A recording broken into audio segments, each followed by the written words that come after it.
O rodízio é uma coisa muito interessante, né? São Paulo tem uma experiência muito interessante de ter o rodízio, né? No dia, vocês têm 3 filhos, né? Então sua esposa cuida de 2, você leva um, leva na escola, leva o que for, né? Quer dizer, você tem itinerários de carro. O dia que seu carro está preso no rodízio, você não pode usar, vocês vão usar o carro da sua esposa para fazer todas as viagens que vocês fariam com 2 carros. Fora que quem tem condição de comprar o segundo carro, compra um carro mais antigo, mais barato e tal, com uma placa diferente. No ar. Mais poluição e principalmente o seguinte, quanto mais ônibus eu tiver, imagina que eu tenho ônibus a cada 10 minutos. Em tese, se leva 1 hora, eu vou ter um ônibus daqui a 10 minutos, faz outro, quer dizer, eu vou precisar de 6 ônibus. Então, até esse processo, você tem que trabalhar, porque quem paga isso? Você tem o mesmo número de pessoas precisando de mais ônibus para ser transportados. Então, você está aumentando o custo sem aumentar a receita. Então, se você não tiver um equilíbrio do poder público, está investindo no viário, para não demorar mais 10 minutos, demorar o tempo certo no viário, na operação, na fiscalização, nos guardas de trânsito, tudo. Se você não tiver o poder público investindo nisso, cada hora você vai precisar de tarifas mais altas.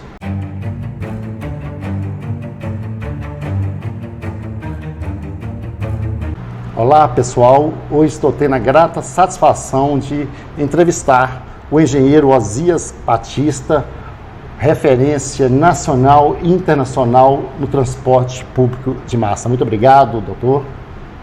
Prazer enorme estar aqui com você, Mauro. Quem é Osias Batista? Qual a sua trajetória? Conte para o internauta. Osias sou eu. Comecei a mexer nessa área de transporte nos idos de 1972. A maioria das pessoas que estão assistindo provavelmente nem tinha nascido, né? Então eu sou formado em engenharia elétrica e fui trabalhar no Plambel na área de informática nos anos 70.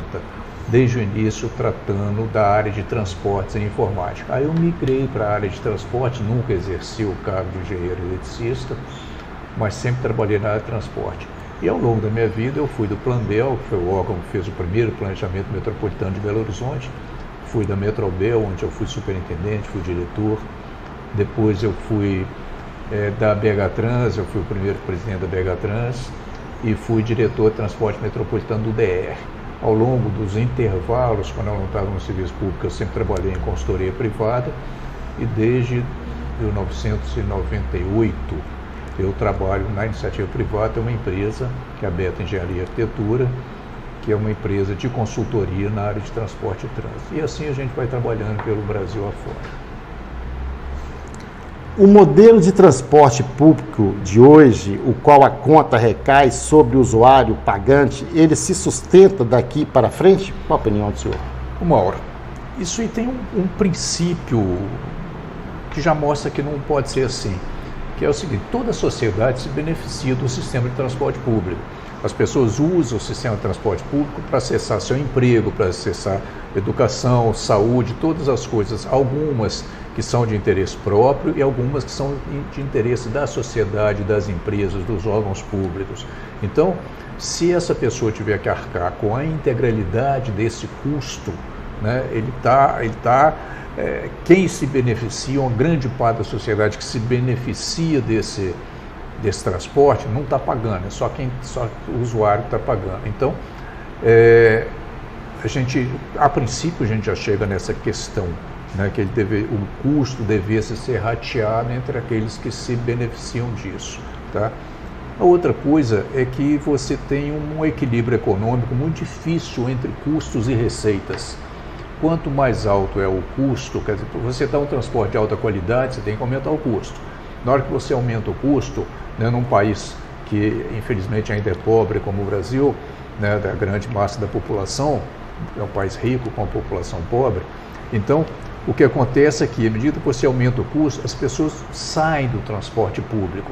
Então você tem que dividir esse mesmo custo entre menos pessoas, ou seja, a divisão vai sempre dando um valor mais alto e a tarifa então tem que aumentar para suprir isso. Aumentando a tarifa, menos gente usa.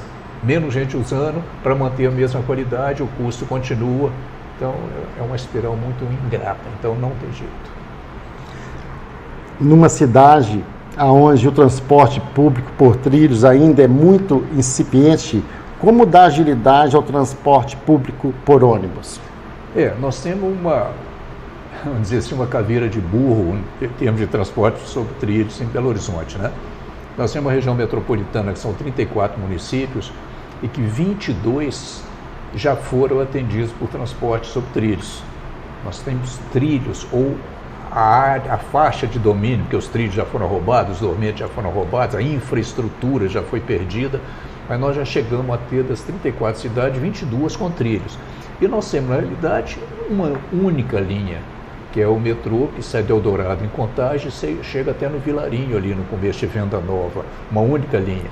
Então nós temos um sistema que realmente é muito incipiente, o transporte sobre trilhos, e que desde 2000 não tem 1 centímetro a mais de implantação de linha nova.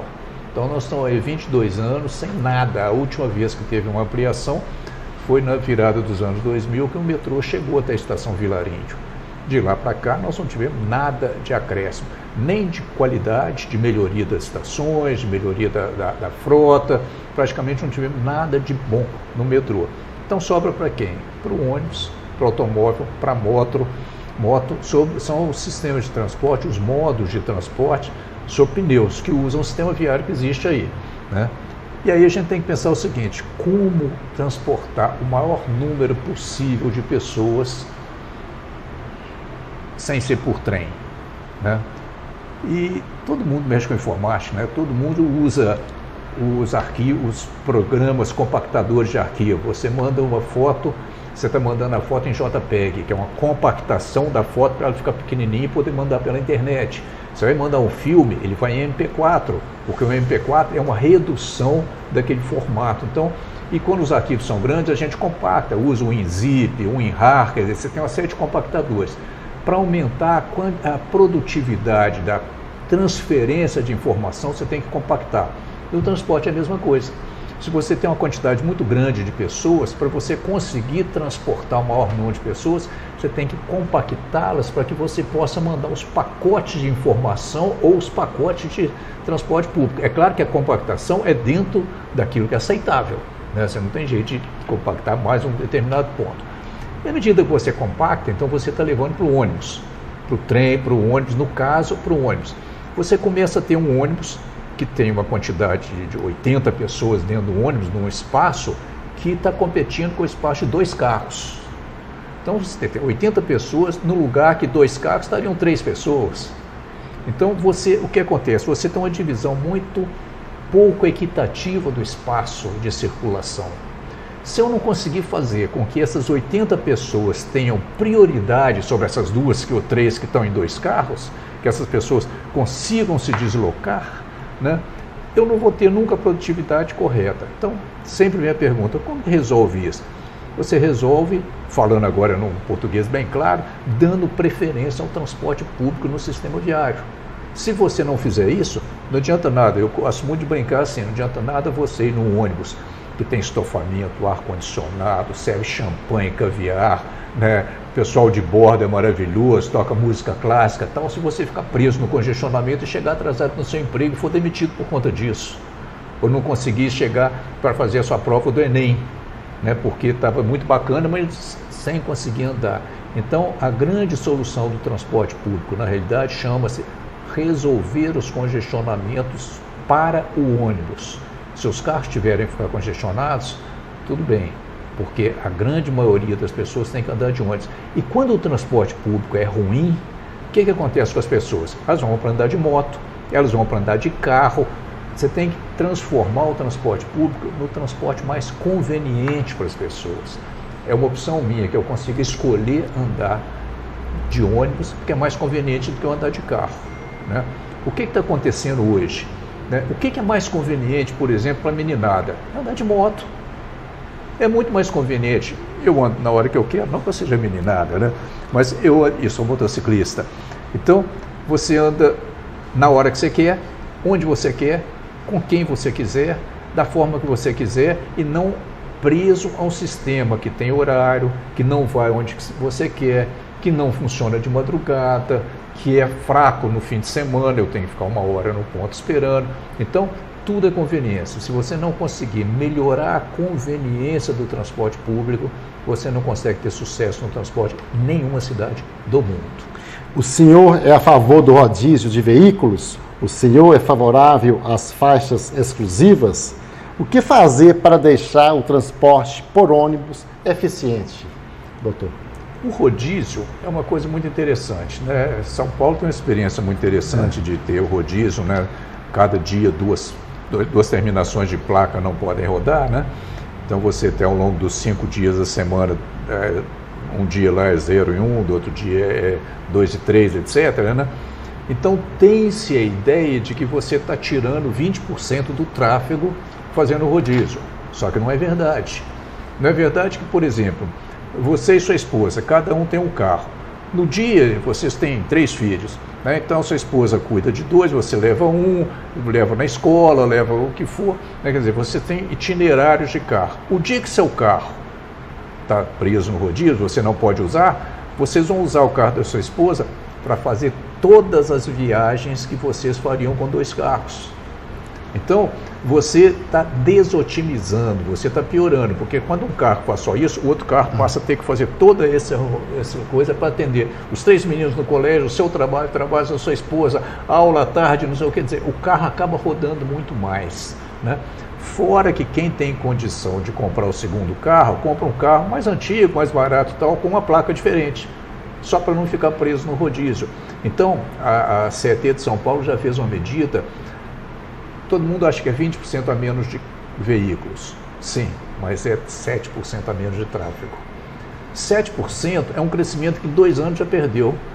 Entendi. 2, 3 anos você já perdeu esse crescimento, ele já foi embarcado. Então, é uma solução?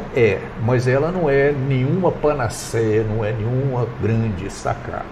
Aí você perguntou das faixas exclusivas. Como você dá preferência para o ônibus no meio do congestionamento? Só tem um jeito. Se eu falar o seguinte, olha, a avenida está aqui, cheia de carro. Eu vou pegar um pedaço da avenida, vou proibir os carros de andar e vou falar assim, aqui só anda ônibus. Aí os carros vão ficar mais congestionados, porque eu vou estar com menos espaço para eles, então eles vão estar mais congestionados, mas o ônibus que estaria preso no congestionamento junto com eles, começa a trafegar mais livre. Tá? Aqui em Belo Horizonte, para as pessoas que estão ouvindo que são daqui, nós temos pistas exclusivas e faixas exclusivas, a tal ponto que, por exemplo, para quem mora num bairro como a Pampulha, vir ao centro de ônibus no horário de pico da manhã é muito mais rápido que vir de carro. Então tem muita gente que deixa de usar o carro porque é mais rápido, é mais conveniente ir de ônibus, porque o ônibus é mais rápido, porque o ônibus tem preferência. Então a faixa exclusiva é uma solução, tanto faixa quanto pista exclusiva. Nós temos o BRT, né, que é o chamado Bus Rapid Transit, né, que eles funcionam em canaletas exclusivas, com estações próprias. Quer dizer, quanto mais prioridade você der, mais atrativo se torna. E sendo mais atrativo, algumas pessoas vão deixar o carro. Tudo é uma questão de equilíbrio, tudo na vida, né? Sim. Então, você tem o nível de congestionamento de carro e a ocupação de ônibus. Se muita gente começar a ir no ônibus, o tráfego de carro vai ficar mais leve. Então, esse congestionamento diminui. Pode chegar num ponto que eu estou dentro do ônibus e falo assim, gente, a parte de carro está tão boa que eu vou voltar para o carro. Então, tem a opção, né? É uma questão de equilíbrio. Você tem que chegar num ponto de equilibrar as conveniências e tentar ter o mais otimizado possível o seu sistema. Nesse caso, teria que aumentar, ampliar essas faixas exclusivas, né? Não tem sentido você pega um trecho de 2 quarteirões. 2 quarteirões, vamos supor que sejam 200 metros, né, 3 faixas de tráfego. Você tem um carro os carros andando a cada 10 metros, então você tem 60 carros parados, você está levando 90 pessoas dentro de 60 carros. Tá? Nesse mesmo trecho, você pode ter 3, 4 ônibus, cada um com 80 pessoas. Então você pode ter 5, 6 ônibus parados ali no mesmo congestionamento com esses carros. Então é melhor você penalizar as pessoas que estão no carro para fazer com que o maior número de pessoas consiga trafegar de ônibus. E para isso você tem que espalhar isso na cidade. Não adianta nada... Eu queria lhe perguntar. Não adianta nada você vir num corredor maravilhoso e chegar da Pampulha para o centro e ficar preso. Não adianta nada você gastar o mesmo tempo que você gasta para chegar da Pampulha no centro, você gastar no centro para chegar até o seu destino dentro do centro. Então, tem que ter fluidez ao longo do sistema todo. É difícil fazer isso? Por várias razões. Você tem uma utilização comercial que depende muito de estacionamento, você tem entradas e saídas de garagem nas áreas mais densas, você não consegue fazer, tirar completamente o tráfego, você tem que conviver com a carga e descarga, que é importantíssima. A logística urbana ela é fundamental, senão a economia não gira. Não adianta se você não levar os bens, não adianta você levar as pessoas. Então você tem que levar os bens das pessoas. Então isso tudo é um equilíbrio difícil de ser feito, mas que tem que ser tentado todos os dias.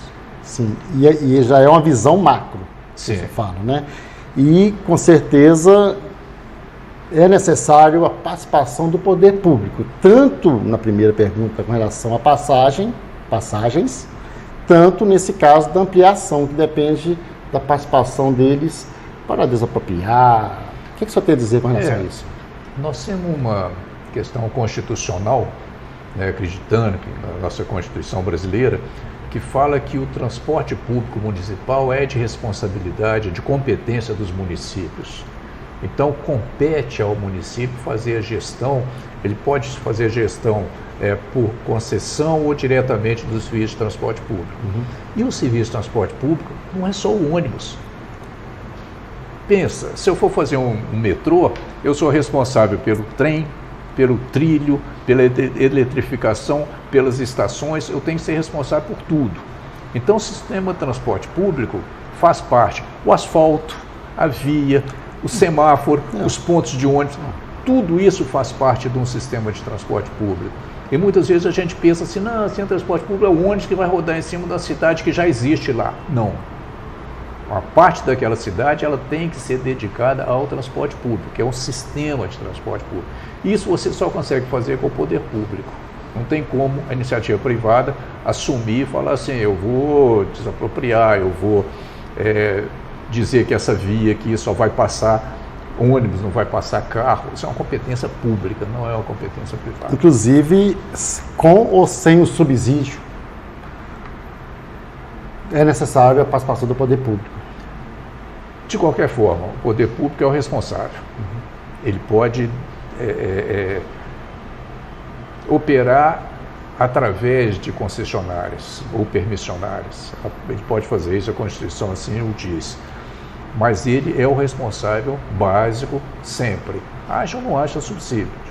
Inclusive porque quem define qual a tarifa que vai ser cobrada do passageiro é o poder público. Poder público através do executivo, muitas vezes através do legislativo. Então, quem fixa a tarifa, e ao fixar a tarifa, ele está fixando qualquer remuneração que o operador vai ter, seja ele privado ou público, mas a remuneração que ele vai ter, ela é fixada, é a tarifa multiplicada pelo número de pessoas que pagam aquela tarifa. Numa padaria, o pãozinho custa tantas pessoas compram o pãozinho, então eu sei qual que é a minha receita. Eu vou gastar essa receita comprando mais trigo, pagando o salário do padeiro, o aluguel da loja, a energia elétrica do forno. O transporte público é a mesma coisa.